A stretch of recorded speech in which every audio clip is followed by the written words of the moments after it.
আজি অসমৰ বিষয়ে কিছু কথা এনেকৈ অসমৰ মানুহখিনি কেনেকুৱা ধৰণৰ মানুহে ভাবে বা তেওঁলোকৰ মনত প্ৰতিচ্ছবি কেনে আজি আমি এটা ভিডিঅ'ৰ যোগেদি জানো আহক। their poetry, their music, dance, की harvesting.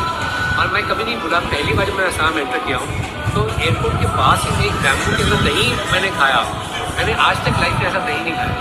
I want people to visit Assam with an open heart and open mind and understand this is a whole new idea of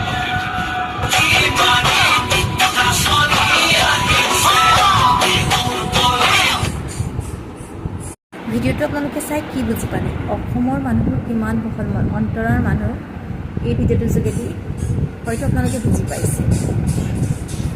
অসমৰ মানুহবোৰ সঁচাকৈয়ে খোলা মনৰ মানুহ, তেওঁলোকে সকলোকে মৰম আৰু আদৰেৰে বান্ধি ৰাখে, কিন্তু কিছুমানে অলপ বেয়াকৈ কয়। চ' সেইটো কাৰণে বেয়াকৈ কোৱাখিনি ইগন'ৰ কৰিব লাগে, যিখিনি ভালকৈ আদৰি লয়, যে আমাৰ নিজৰ পৰম্পৰাখিনি, আমাৰ কালচাৰখিনি কিছুমানে বহুত ভাল পায়। চ' থেংক ইউ।